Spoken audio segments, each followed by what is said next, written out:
Hello, welcome back to the channel guys. आज है यहाँ फ्राइडे और हम लोग एक बहुत बड़ी चीज़ करने जा रहे हैं आज। मैं आपको बताऊंगी थोड़ी देर में, बट ये बताइए कि आपका पूरा वीक कैसा रहा। कमेंट सेक्शन में ज़रूर बताइएगा। मैं आज आप लोगों को एक बहुत ही इम्पॉर्टेंट चीज़ बताऊंगी। एक्चुअली मैं आपको बता ही देती हूँ। हम लोग आज कार लेने जा रहे हैं। ये हमारी कनाडा में सबसे पहली कार होगी। Yes, in last 4 to 5 years हमने कोई कार नहीं रखी। एक्चुअली हमें कभी नीड ही महसूस नहीं हुई बिकॉज़ मैं वर्क फ्रॉम होम करती हूँ एंड मोहित सबवे से जाता है बिकॉज डाउनटाउन टोरंटो में कार ले जाना is not a good thing. I would say बहुत ट्रैफिक होता है एंड देन पार्किंग चार्जेस बहुत है, तो हमें कभी नीड ही नहीं हुई। हम लोग हमेशा ऊबर कर लेते थे और ऊबर एक्चुअली बहुत रीज़नेबल भी पड़ती थी। कहीं भी जाना हो ऊबर कर लिया।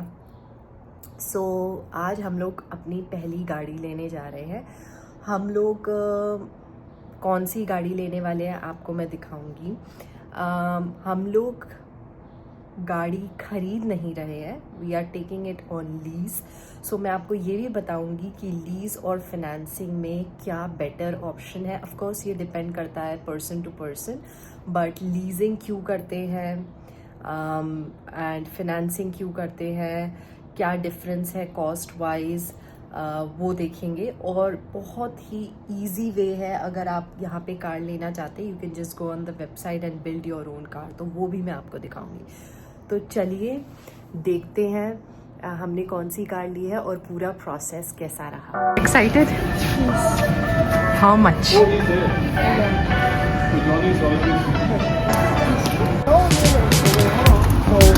Nikit wait. Nikit, excited? Yes. Are you going to put the number plate? देख ले, तूने अगर कोई स्क्रैच मारे तो फिर पॉकेट मनी जाएगी। I swear I've done this before with you know that toy set with screws. I've done that. डालने फ्रंट में तो खोलेंगे। ठीक है ना?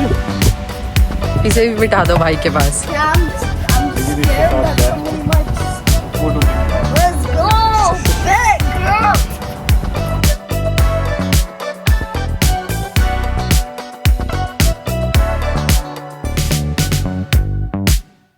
तो मैं अंदर आ गई हूँ। ये मैडम रो रही थी, इसलिए अंदर आना पड़ा। मैं आपको बताती हूँ कि हमारी लीज़ की जर्नी कैसी रही, हमने ये लीज़ का डिसीजन क्यों लिया। सबसे पहले तो लीज़ और फिनेंस में डिफरेंस समझ लेते हैं। तो लीजिंग और फिनेंसिंग में डिफरेंस ये है कि लीज़ में आप कार ओन नहीं करते हो, वो गाड़ी आपकी खुद की नहीं होती है। वेराज फिनेंसिंग में आप गाड़ी खरीदते हो, या तो आप कैश डाउन पेमेंट करते हो पूरी, तो वो गाड़ी फिनेंसिंग नहीं कहलाती, वो आपकी गाड़ी हो जाती है। That's called cash payment and you own a car. Financing में आप लोन लेते हो, ऑफ कोर्स कुछ डाउन पेमेंट करते हो, कुछ लोग नहीं भी करते हैं, एंड लोन लेके they own the car. Whereas lease में आप डाउन पेमेंट कर सकते हो कुछ थोड़ी बहुत, बिकॉज आपकी जो मंथली इंस्टॉलमेंट बनेगी वो कम हो सकती है उससे, या फिर आप ज़ीरो डाउन पे लीजिंग पे कार ले सकते हो। लीजिंग का जो एक फंडा होता है, जैसे आपको जब आप लोन लेते हो कार पे, तो आप एक टर्म चूज़ करते हो कि आपने 4 years का लोन लेना है या 5 years का लोन लेना है। सिमिलरली लीजिंग में भी टर्म चूज़ करनी पड़ती है। आई वुड से लीजिंग का जो मेरा दूसरा कहने का तरीका है, that means you are renting a car. यहाँ पे कनाडा में रेंटिंग के भी ऑप्शंस होते हैं। For a day, 2 day, month, 2 months आप कार रेंट कर सकते हो। और एक जिस भी टाइप की आपको कार चाहिए, सेडान चाहिए, एसयूवी चाहिए, प्रीमियम कार चाहिए, आप रेंटिंग कर सकते हो। आप उनको पे करोगे, इंश्योरेंस लोगे और ड्यूरेशन ख़त्म होने के बाद आप उनको गाड़ी दे दोगे। आप रेंटिंग को एक्सटेंड भी कर सकते हो। लीजिंग आप कह लो कि लॉन्ग टर्म रेंट हो गया है एक तरीके से। आपको इसमें का इंश्योरेंस मेंटेन करना है अपना, आपको कार की बाई वीकली, वीकली या मंथली पेमेंट करनी है, एंड एक सर्टेन ड्यूरेशन के बाद जो भी आपने ड्यूरेशन चूज़ करी है, जैसे कि 12 मंथ्स से लेके आप 5 इयर्स तक लीज़ कर सकते हो, उस ड्यूरेशन के बेस पे आपकी मंथली पेमेंट कैलकुलेट होगी। अगर आपने मंथली का चूज़ करा है ऑप्शन तो मंथली, बाई वीकली या वीकली जो भी है आपका पेमेंट कैलकुलेट होगा और आप वो पेमेंट दोगे और इंश्योरेंस आपको मेंटेन रखना है। मैं आपको एक वेबसाइट पे लेके चलती हूँ, वहाँ मैं आपको बताती हूँ एक्चुअली जब भी आपको कार लेनी होती है, whether you want to buy it on cash और फाइनेंस इट और लीज इट, आप यहाँ पे वेबसाइट पे जा सकते हो कनाडा में।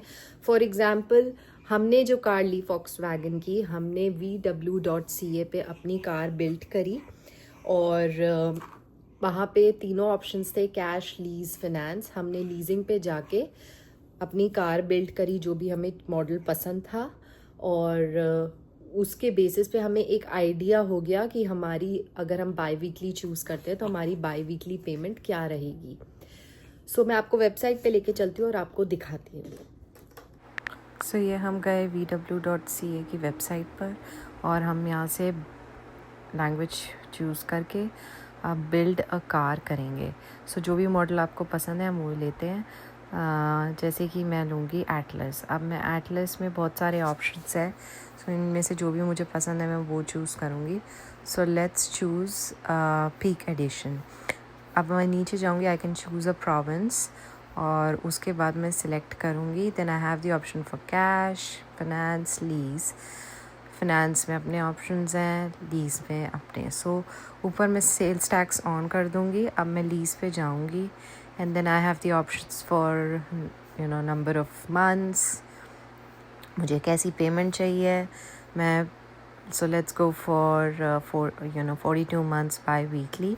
अब मेरे पास डाउन पेमेंट का ऑप्शन है, सो मैं कुछ डाउन पेमेंट यहाँ पे डालती हूँ, लेट्स से $2000। अब इसके बाद I will just see what my kilometres would be.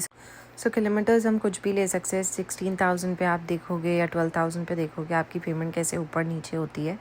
So now I am choosing 12,000 kilometres और मेरी ये बाई वीकली पेमेंट बन के आ गई है because I have chosen the biweekly option. Now I have the option to go next. इसमें मैं सीट मेरे को ऑप्शन दे रखी है, so let's keep it simple, choose this one. Then I have the option to have the panoramic sunroof. कई cars में नहीं होता है, so I will choose it and then we'll go to additional. So I want to avoid all of that, but आप choose कर सकते हैं जो भी एक्सेसरीज़ या कुछ प्लान्स आपको लेने हैं। उसके बाद अगर मैं जितना ऐड करती जाऊँगी मेरी पेमेंट ऊपर नीचे होती जाएगी। So I will go to summary, I will review all of it कि मेरा क्या क्या मैंने चूज़ करा है and then you will see कि मेरी पेमेंट कैसे बन रही है। सो जो ये 455.91 बाई वीकली बन रही है, इस पे आप जाके डीलरशिप पे आप अपना ऑफ़र रख सकते हो। सो बेसिकली आप जाके डीलरशिप पे नेगोशिएट कर सकते हो इस बाई वीकली पेमेंट पे। नाउ हमने जो कार ली है वो 36 मंथ्स के लिए ली है। हम लोग 3.5 साल से ज़्यादा कार नहीं रखना चाहते हैं बिकॉज उसके बाद पता नहीं हम लोग क्या सोचते हैं, हम क्या करेंगे, मे बी दूसरी कार लेंगे या नहीं लेंगे। सो फॉर नाउ हमने 36 मंथ्स की लीज़ ली है और हमने थोड़ी बहुत डाउन पेमेंट करी है और हमारी biweekly, I just give you an idea, monthly I just give you an idea. हमने जो अपना बजट रखा था वो इंश्योरेंस के साथ हमने $850 का रखा था। सो हमारा इसी के अंदर पड़ रहा है इंश्योरेंस के साथ कार का। इंश्योरेंस हमारे लिए बहुत बड़ा फैक्टर था बिकॉज इंश्योरेंस यहाँ पे पोस्टल कोड की वजह से और कार का थेफ्ट रेट क्या है, बहुत सारे फैक्टर्स होते हैं जो इंश्योरेंस आपका ऊपर नीचे ला सकता है। प्लस आपका जी लाइसेंस को कितना टाइम हो गया है, प्राइमरी एप्लीकेंट कौन है, उसके साथ कोई और ड्राइवर आप ऐड कर रहे हो, तो इस वजह से इंश्योरेंस ऊपर नीचे जाता है। तो हमारा इंश्योरेंस मेन फैक्टर था कार डिसाइड करने का। प्लस वॉक्सवैगन जर्मन कार है और बहुत अच्छी है, अच्छे रिव्यूज़ हैं, तो हमने सोचा कि वाई नॉट पहला ये लेते हैं, उसके बाद देखेंगे कि क्या करना है।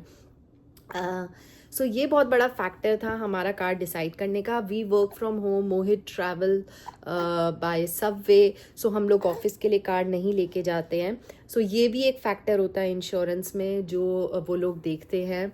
और उस वजह से इंश्योरेंस आपका ऊपर नीचे जाता है. जो मैंने इंश्योरेंस लिया है उसमें हमने ये भी बताया है कि हम लोग एंटी थेफ्ट डालेंगे. तो आप अपने इंश्योरेंस से पता कर ले आपका एंटी थेफ्ट सिस्टम वो कौन सा एक्सेप्ट करते हैं, और उस पर कुछ डिस्काउंट्स भी मिलते हैं. उससे भी आपका इंश्योरेंस मंथली ऊपर नीचे जा सकता है.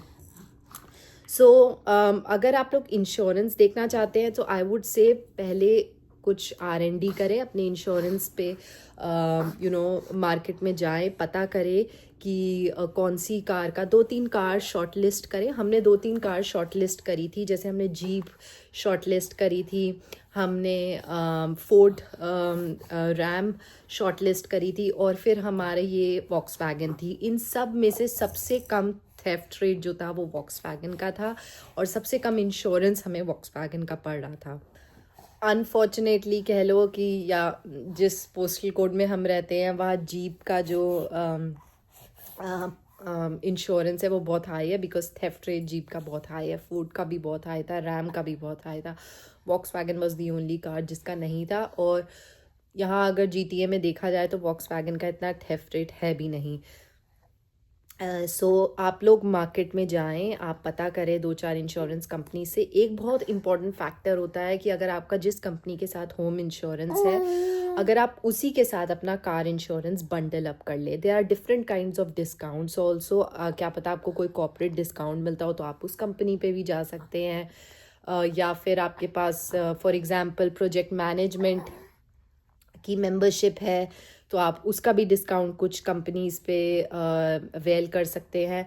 सो आपको ये थोड़ी सी रिसर्च करनी पड़ेगी, but always bundle up your home and car insurance, because उससे अच्छा डिस्काउंट मिल जाता है. Okay okay okay.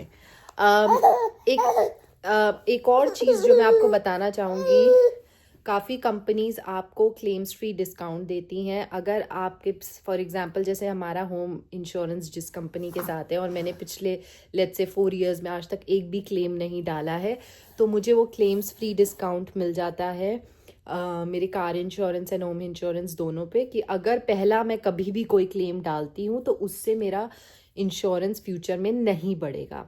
सो ये बहुत बड़ा फैक्टर होता है, क्योंकि आप जब क्लेम डालते हो तो आपका इंश्योरेंस प्रीमियम जो है फिर फ्यूचर में बढ़ जाता है. तो ये भी देखना होता है. सो बात करें और थोड़ी सी हर तरीके की नॉलेज ले. मैंने पूरा 1 मंथ लगाया इंश्योरेंस पे रिसर्च करने में और कार्स पे रिसर्च करने में, और तब जाके अब लीज़ की अगर मैं बात करूँ तो जो जैसे मैंने आपको बताया कि हमने 36 मंथ्स की लीज़ ली है. 36 मंथ जब हमारी लीज़ ख़त्म होने आएगी, we will have the option कि हम या तो कार को बाय कर ले या फिर हम उनको कार दे दें. हमने एक प्रोटेक्शन प्लान भी लिया है कि थ्रू आउट द लीज़ अगर कोई डेंट्स या फिर कुछ स्क्रैचेस या कुछ भी होता है तो हम जाके उसको ठीक करा सकते हैं. We have a coverage up to certain level and they won't charge us. Similarly हम जब लीज़ के टाइम कार हमको वापस करनी होती है तो हमको उन्हें सही कंडीशन में देनी होती है. और अगर आप बहुत ज़्यादा कार चलाते हो तो और टायर्स अगर उसके नहीं सही रहते तो आपको टायर भी चेंज करके देने पड़ते हैं उन्हें. बट हमने बहुत कम किलोमीटर्स पे लिए, जैसे मैंने आपको दिखाया, और हमारा इतना चलना भी नहीं होता है, यहाँ पे जाना भी नहीं होगा, कितना ही चला लेंगे.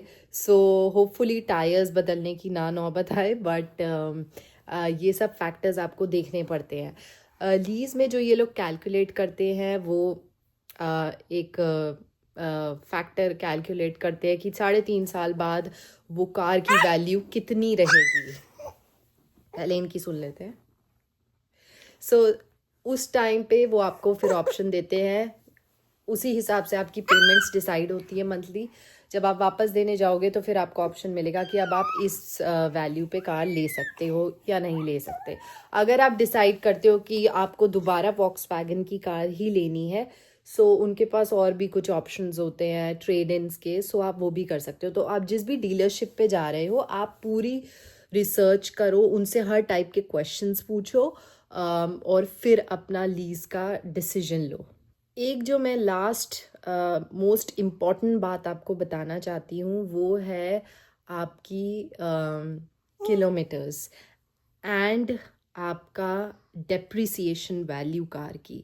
सो जितना भी आप किलोमीटर्स लेते हो, फॉर एग्जांपल 12,000, 16,000, 18,000 ईयरली आपको उस बेस पे अपनी कार लेनी होती है। जैसे मैंने आपको दिखाया, हमने 12,000 किलोमीटर्स पे ली है। सो आपको ये कैलकुलेट करना है कि आपकी कार रियली क्या मतलब इतनी किलोमीटर चल जाएगी।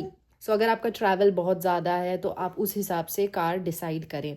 डेप्रिसिएशन जो होता है जब आप इंश्योरेंस लेने जाते हो, सो वहाँ पे एक $0 डेप्रिसिएशन इंश्योरेंस आपको बोलना होता है अपनी इंश्योरेंस कंपनी को कि मुझे ये इंश्योरेंस चाहिए बिकॉज मैं कार लीज पे ले रही हूँ।